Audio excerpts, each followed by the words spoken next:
exports of handicrafts, I propose to extend the time period for export from 6 months to 1 year, further extendable by another 3 months if required. I also propose to add 9 items to the list of duty-free inputs.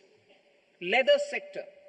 I propose to fully exempt BCD on wet blue leather to facilitate imports for domestic value addition and employment. I also propose to exempt crust leather from 20% export duty to facilitate exports by small tanners. Marine products. To enhance India's competitiveness in the global seafood market, I propose to reduce BCD from 30% to 5% on frozen fish paste, surimi, for manufacture and export of its analog products. I also propose to reduce BCD from 15% to 5% on fish hydrolysates for manufacture of fish and shrimp feed. In July 2024 budget, to promote development of domestic MROs for aircraft and ships, I had extended the time limit for export of foreign origin goods that were imported for repairs from 6 months to 1 year and further extendable by 1 year. I now propose to extend the same dispensation for railway goods. Time limit for provisional assessment. Presently, the Customs Act 1962 does not provide any time limit to finalize provisional assessments, leading to uncertainty and cost to trade.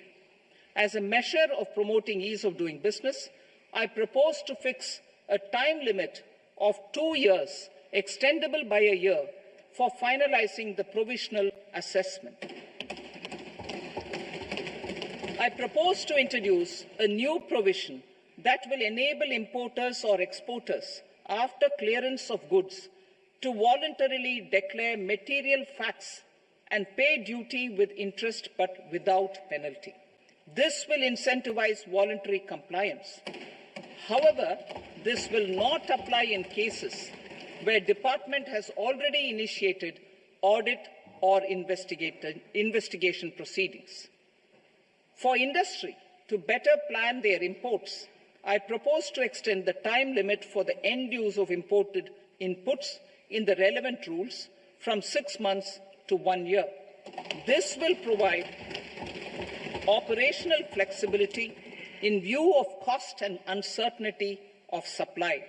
Further, such importers will now have to file only quarterly statements instead of a monthly statement.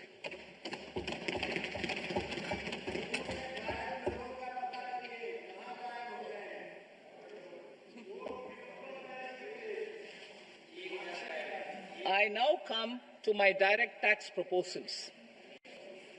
In Part A, I have briefly underlined taxation reforms as one of key reforms to realize our vision of Vikasit Bharat.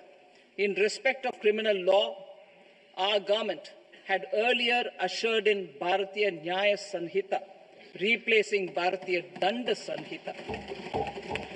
I am happy to inform this august House and the country that for new income tax bill will carry forward the same spirit of Nyaya in its drafting as well. The new bill will be clear and direct in text, with close to half of the present law in terms of both chapters and words.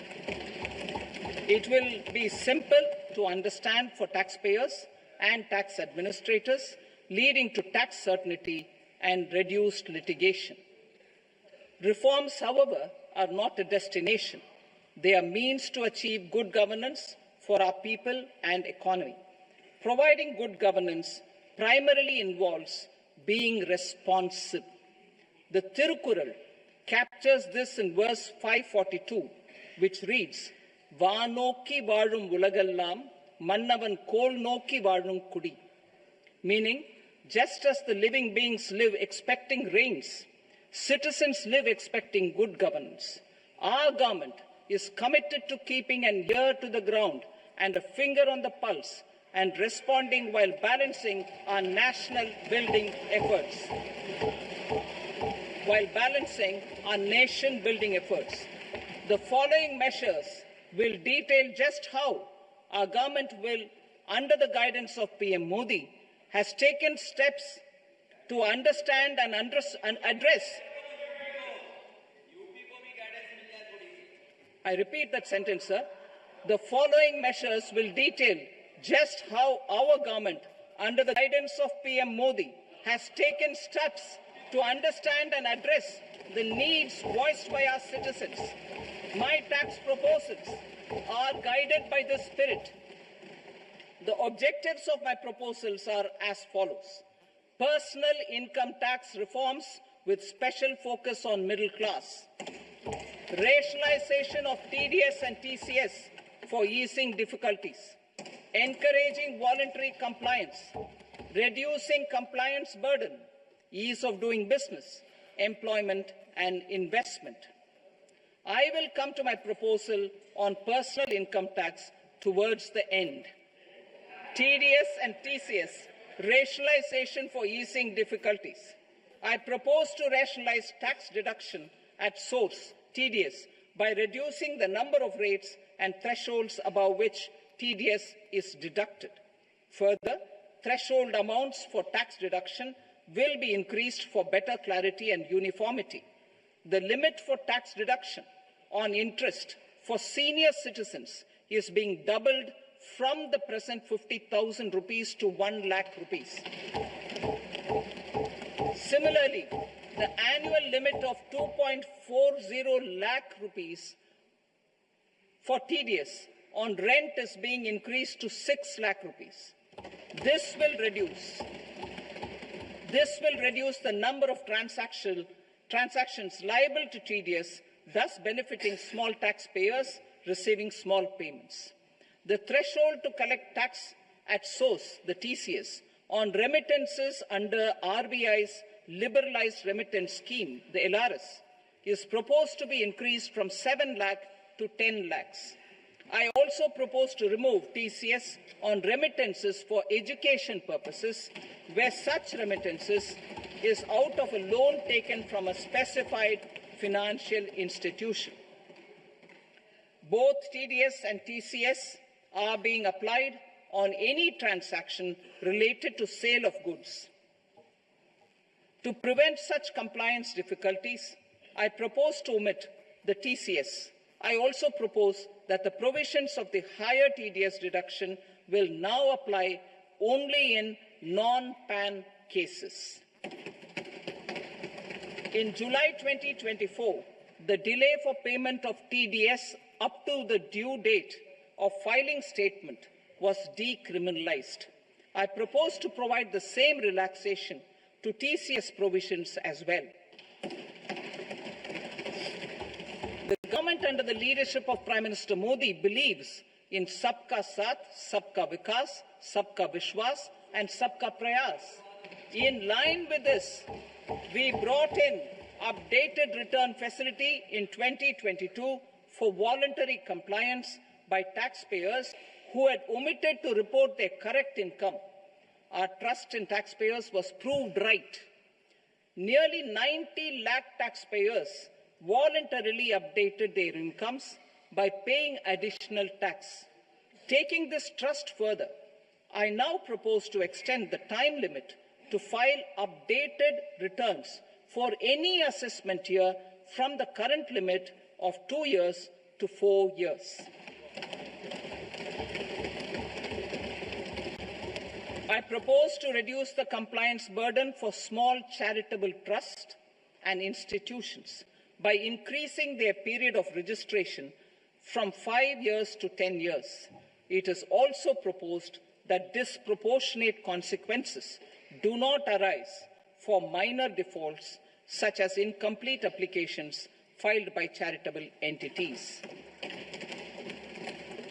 Presently, taxpayers can claim the annual value of self-occupied properties as nil only on the fulfillment of certain conditions.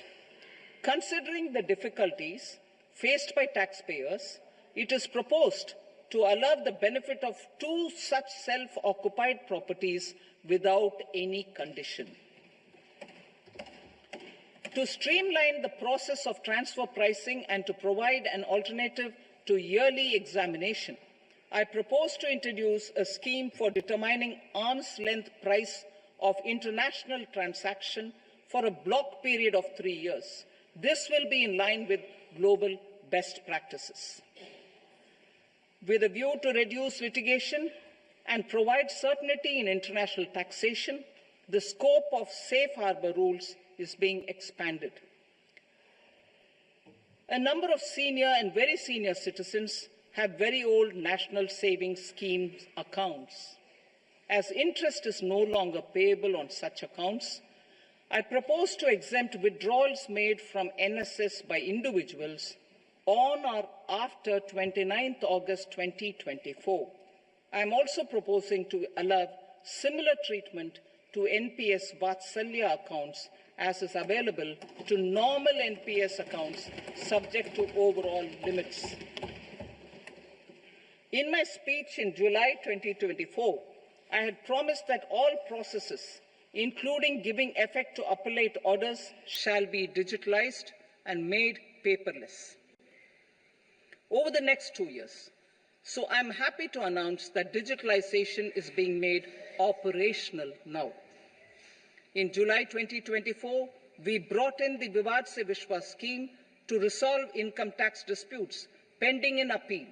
The scheme has received a great response, with nearly 33,000 taxpayers having availed of the scheme to settle their disputes.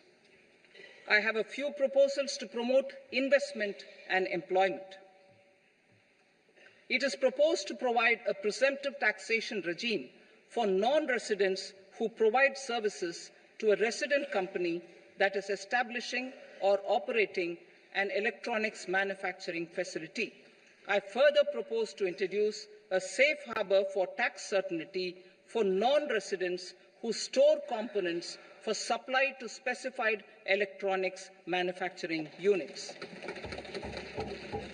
Presently, the tonnage tax scheme is available only to sea-going ships. The benefits of existing tonnage tax scheme are proposed to be extended to inland vessels registered under the Indian Vessels Act 2021 to promote inland water transport in the country. Extension for incorporation of startups. We continue to support the Indian startup ecosystem. I propose to extend the period of incorporation by 5 years to allow the benefit available to startups which are incorporated before 1/4/2030. In order to attract and promote additional activities in the IFSC, I am inter alia proposing specific benefits to ship leasing units, insurance offices, and treasury centers of global companies which are set up in IFSC. Further, to claim benefits, the cut-off date for commencement in IFSC has also been extended by 5 years to 31/3/2030. Category 1 and Category 2 AIFs are undertaking investments in infrastructure and other such sectors. I propose to provide certainty of taxation to these entities on the gains from securities, to promote funding from sovereign wealth funds and pension funds to the infrastructure sector. I propose to extend the date of making an investment by 5 more years up to 31st March 2030.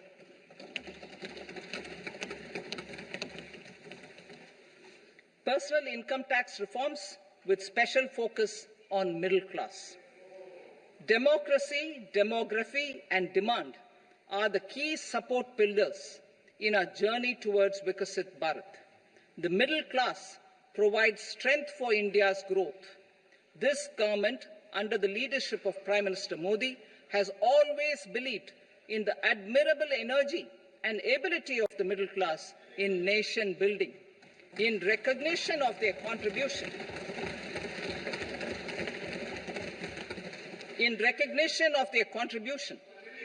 We have periodically reduced their tax burden.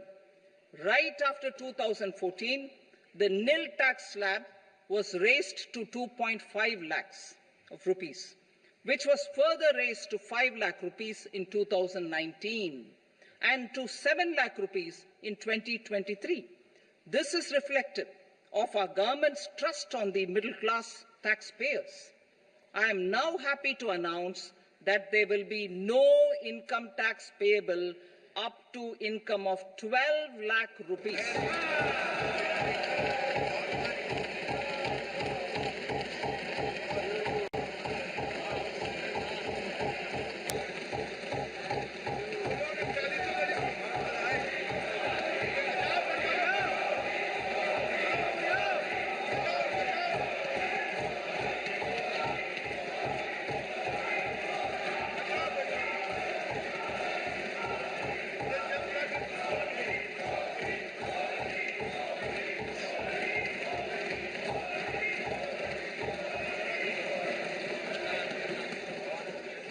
So, average income of 1 lakh per month other than the special rate income such as capital gains under the new regime. This limit will be 12.75 lakh for salaried taxpayers due to the standard deduction of